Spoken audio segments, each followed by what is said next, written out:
ito yung ating gigilingin para sa ating mga native pigs, native na manok at sa ating heritage chicken.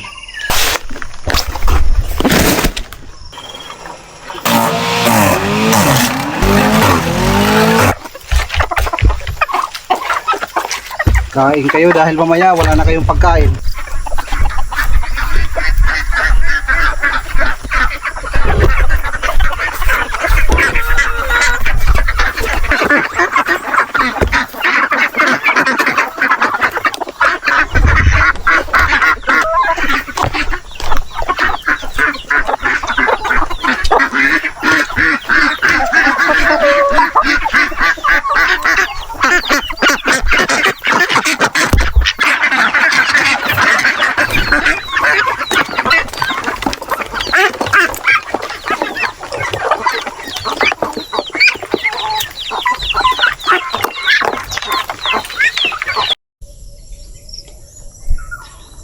Katatapos ko lang magpakain ng ating mga alaga, hindi ko na kayo isinama lahat ng ating ginagawa.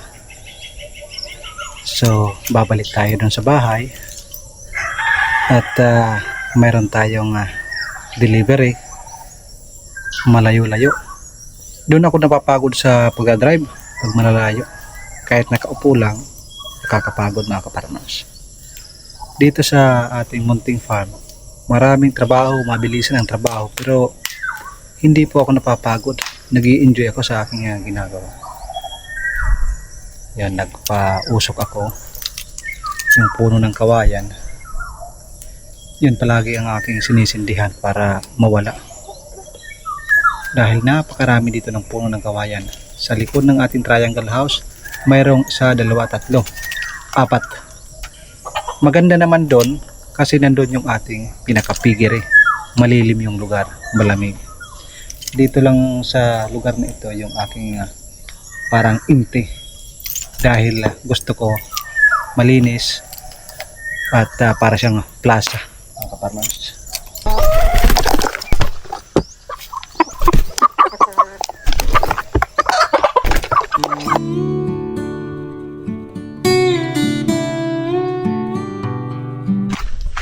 Katatapos ko lang magpakain ng ating mga alaga, mga kaparmers. Pinagpawisan ho tayo. Alas 7 pa lang ng umaga.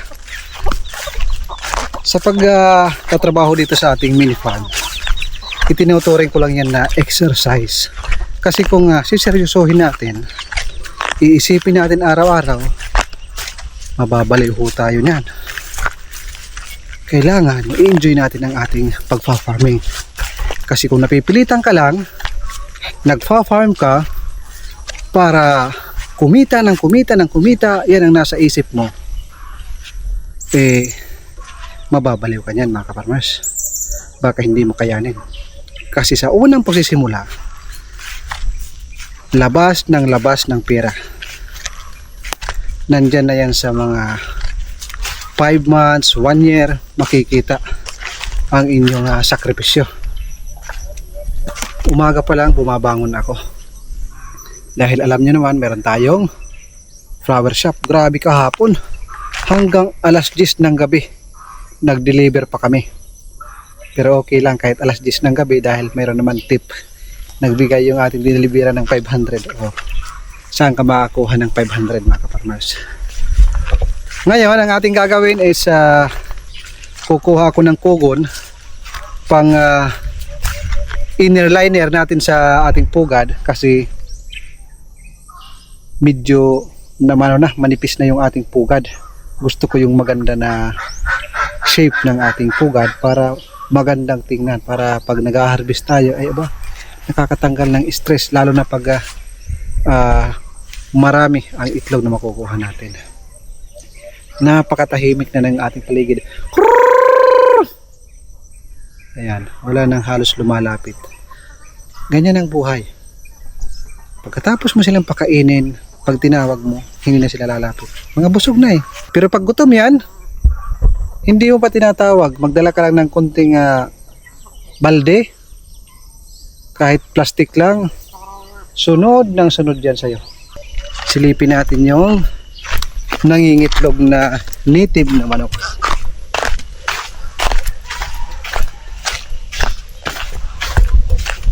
pa-check sa isang pugad kung mayroong itlog. Zero pa dito mga kaparmers. Wala pang nangingitlog dito. Dito sa kabila. Ang hirap nito pag dito nangingitlog lahat. Pero makikita naman natin yan. Mabibilang natin yan sa itlog. Dumadami na. 1, 2, 3, 4, 5, 6, 7, 8, 9, 10. 10 na mga kaparmers. 10 pataas siguro hanggang 12 lang yan. Napakarami na siguro kung 15 mga kaparmers. Pag hindi pa yan naglimlim na sumubra ng sumubra sa dami ng itlog, ibig sabihin 2 or 3 yung nangingitlog dyan. Pero nakikita ko yung itim lang ang nangingitlog. Ito siya. Kuha muna tayo ng mga kugod dahil nakita ko napakaganda ng kugod.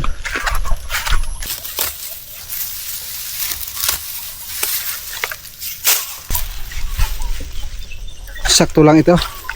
3 pugad lang naman yung ating paglalagyan. Ida-direct ko na dito sa ating pugad mga kaparmers. Para pag inupuan, maganda yung pagkahubog. Maganda yung itsura ng ating pugad. Alis muna, alis.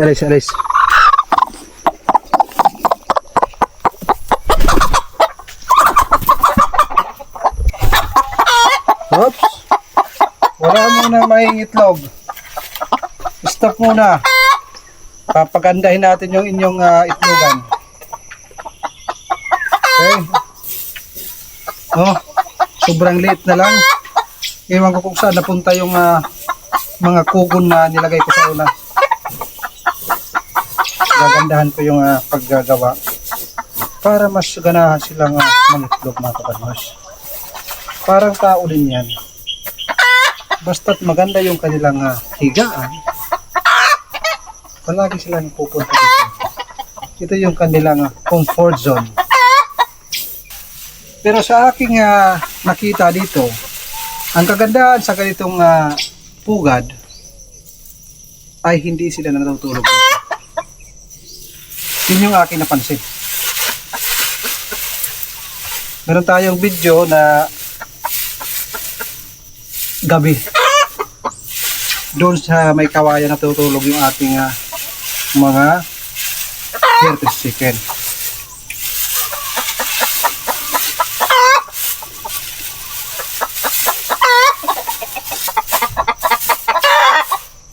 For good business ito namin ni Mrs. Huwag muna kayong maingay, nag-uusap kami. At ako muna ay magkakape, hindi pa ako nagkakape. Every morning, 2 baso ng tubig bago ako pumunta dito. Ilan muna ng kape. Pag uwi ko, yun na yung magkakape ho tayo.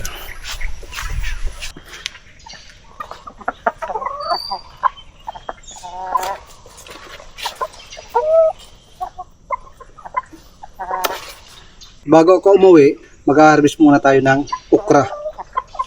Tapos mayroong partner na tuyo. Ay naku po. Steam lang mga kaparmers, ayos na, mabilisan.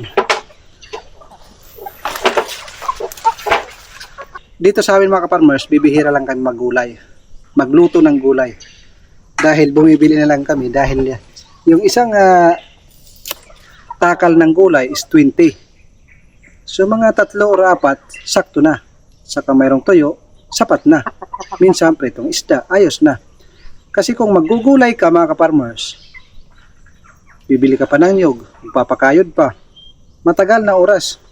Tulad ko na medyo busy, bibili na lang. Pero kung wala naman tayong ginagawa at mayroon tayong namimiss na gulay, nagluluto tayo mga kaparmers. Hapon na mga kaparmers. Kita nyo ba, nakikita ko? Napakaraming pera dyan. Nandito si Boss Peter.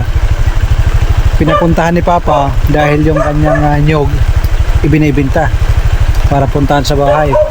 Kaso walang tao. Aso lang yung tahol ng tahol. Libo-libo na nyog ang nandito. Kahit yung coconut shell, malaking pera yan, no? Dami. Walang tao mga ka-farmers. Kaya tutuloy na ho ako. Marami silang truck panghakot sa nyog. Kahit itong malaki oh. Ayan. Meron silang malaking truck. Kargahan naman yan ng kupras. Magandang negosyo din yung pamimili ng nyog. Dito sa amin banda, halos wala na nagkukupras. Diretso ka agad sa mga bumibili ng nyog. Tapos yung bumibili ng nyog, sila na yung nagkukupras, maramihan. Malaki ang kitaan kasi nakwento yan ng may-ari mismo. Hindi doon sa kay Boss Peter, doon sa kabila na namimili. Kasi napakiyaw ko siya sa pagbili ng ref doon sa Tacloban. Yung kanyang sasakyan, yung aking nirentahan.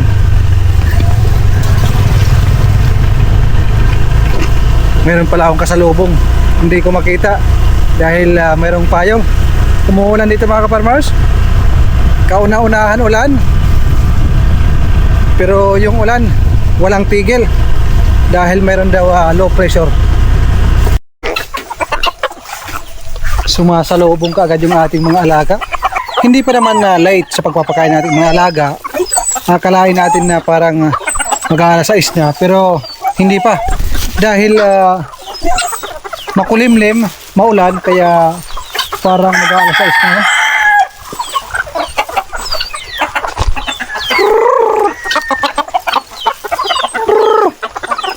Napaos na mga ka-farmers. Meron akong Jollibee para sa alaga. Jollibee yung supot.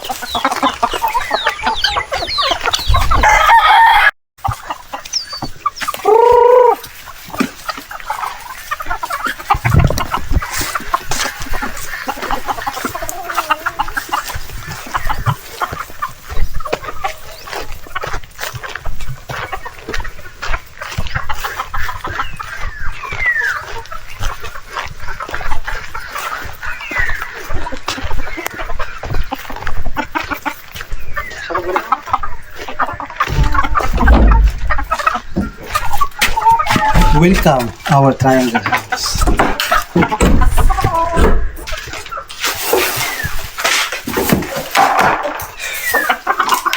Ito natin ang ilaw dahil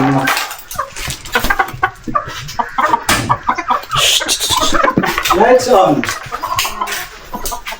Medyo nalit tayong papakain ng mga alaga ngayon mga ka-farmers dahil mayroon tayong ginawa kayo ng umaga. Mabilisan. Talaga naman nakakapagod pero kita o income ang binigay sa atin. Meron kasing nag-book, umaga pa lang, alas 6, kailangan ma-deliver car trunk worth 10,000 plus mga ka-farmers. So, since malaking halaga yon para sa amin, para sa aming tindahan, para sa aming flower shop, inuna muna namin mag-car trunk. So, ito, magpapakain pa lang tayo ng ating mga alaga. Wow, okay nandito sa loob.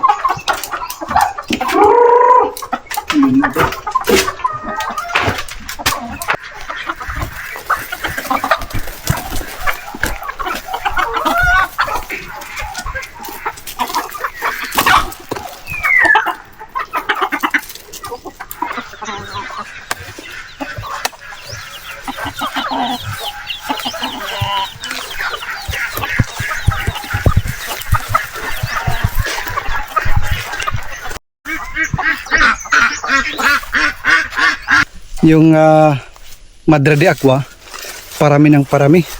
Ayan o, yung mga mabababa na yan. Mga sanga lang yan, mga bumabagsak na sanga. Then, ayun, tutubo na naman. Ipapalinis tayo dito, mga ka-farmers. Medyo masukal na. Dito sa part na ito, kailangan palinisan mga ka-farmers. Kita nyo? Yung dating itinanim, ngayon naani na natin. Mga Madre de Agua ho yan. Malaking tulong yan sa ating mga alaga. Ayan na, laki.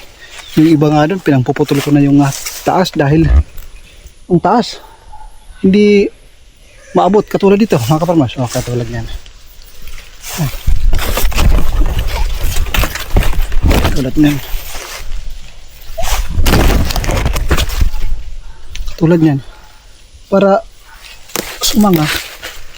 Yan, pinuputol ko yan doon sa pinakataas. Para yung pagtubo niya palapad dito sa ibaba. Kasi sobrang taas na. Pag inakyat naman baka mawali. Baka mamatay. Bilis itong tumubo. Kaya advice ko sa inyo kung may part kayo na medyo malilim, doon nyo itanim. Katulad nito, puno ng mga kawayan.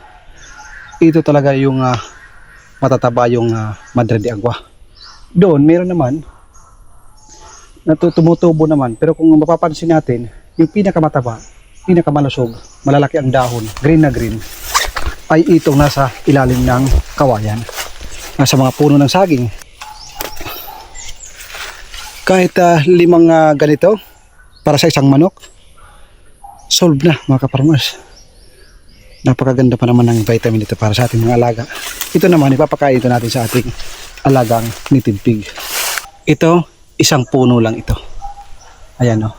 Meron pa kang mga natira. Hindi ko inubos.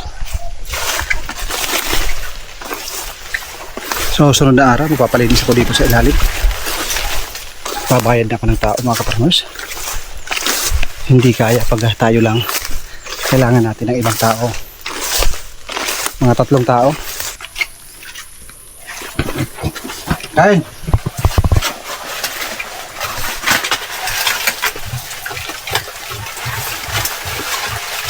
Lakas sila ng kabain yan. Diba? Kaya kung meron tayong tanim na ganito, napakalaking tulong. Ganda yung vitamins ito. Malakas ito sa protein.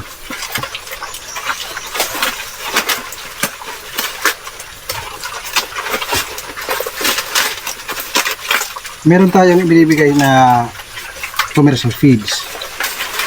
Pollard at saka grower. Binabad natin sa tubig. Pero ito muna. Natatamad ako ngayon na maggayat. Kaya kinakain natin diretso sa kanila. Diba? Ang sayang tingnan na sa ganitong paraan nakakatipid tayo sa pagkain nating alaga.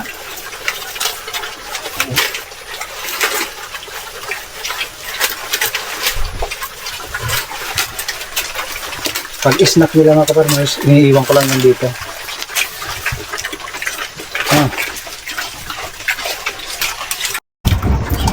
So, saktong-sakto. Pagdating natin sa bahay, ito na yung bibili ng niyog. Tigpira pa yun. Tigpira pa lubi. Maro ko ng ting.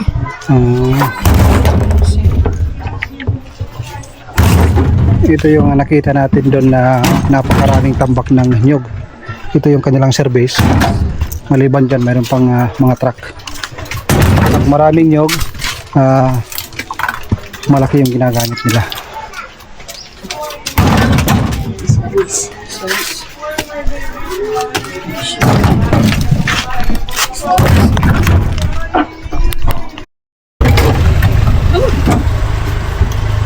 May 26. 27. 28.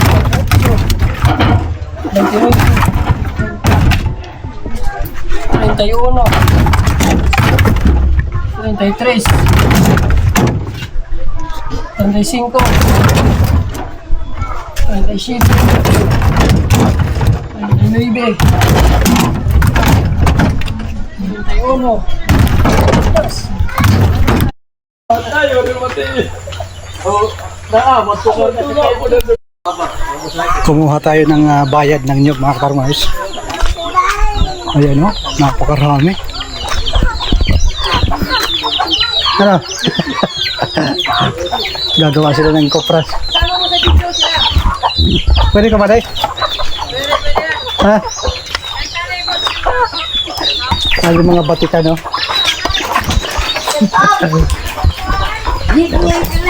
Ganila, napakaganda ng kanilang kuprasan mga kaparmers. So sunod, babalikan natin si Boss Peter Pasilip nga. Pwede ka maday? Ayan oh. Grabe, ang dami oh.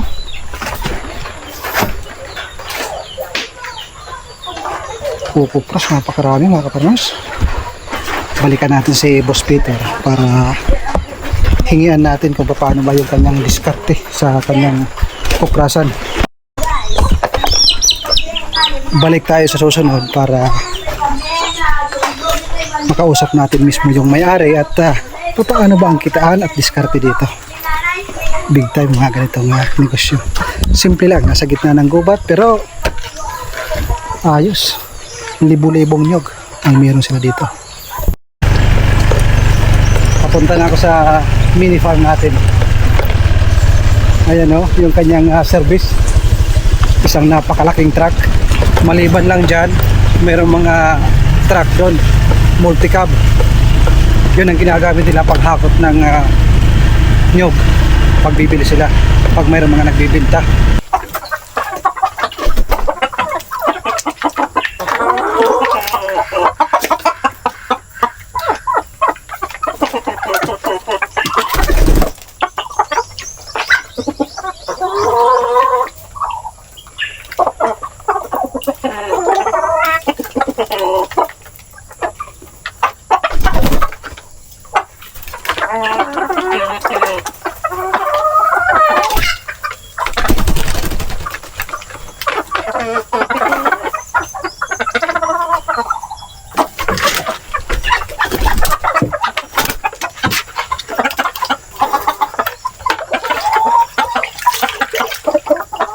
Sa hapon na ito, nakalimutan ko magdala ng poulard, pamparami sa ating pagkain ng ating native pigs.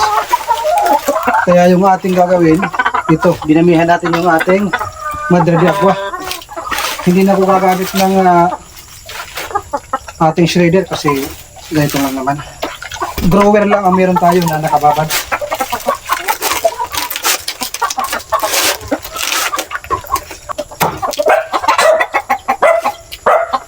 Yung mga tahol na si Dexter di ka natakawat para mahalo ng maayos mga kaparmas. Ginayat natin sa maliit.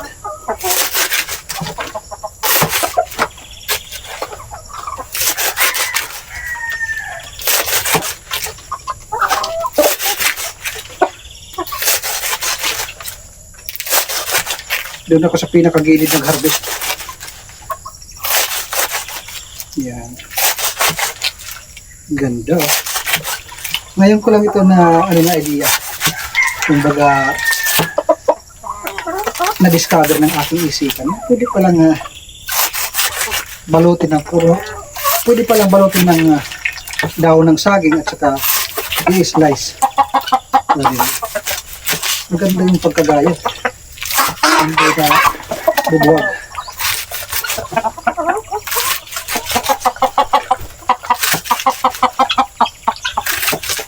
Pati yung dahon ng saging, kakainin naman ng ating alaga. Yan mga kakainin. Tama na. Ang cute ng aking itak mga kaparmers. All around yan. Pwedeng pangkatay ng baboy. Kahit saan yan gamitin. Pwede itago. Yan. Isang balde yung pinalabasan. Kasi kailangan puno ang isang balde na ito ng ating pagkain.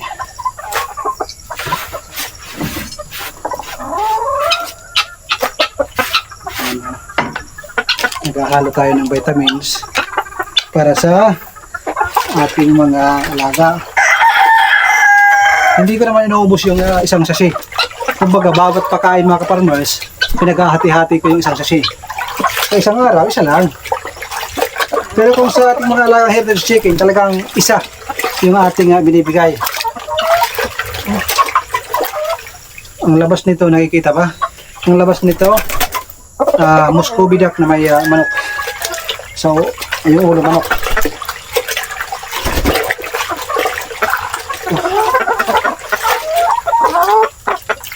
Nakalimutan ko magdala ng pulad. Pagsilip ko sa aking dala kanina, walang pulad. Busog na yan yung aking alaga nito.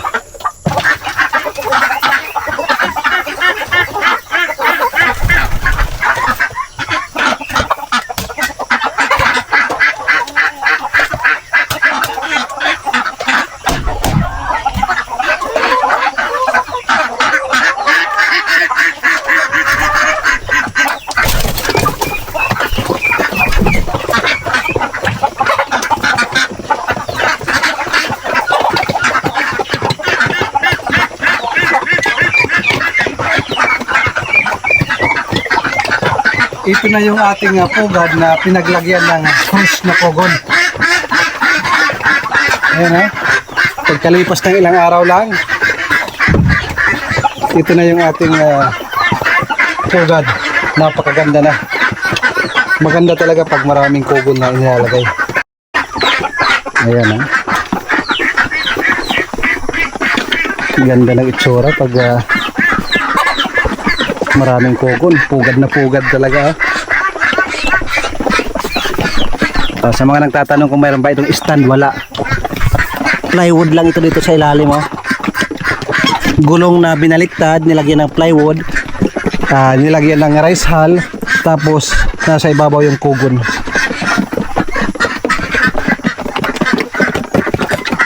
Yung ating mga Peking duck, gutom na.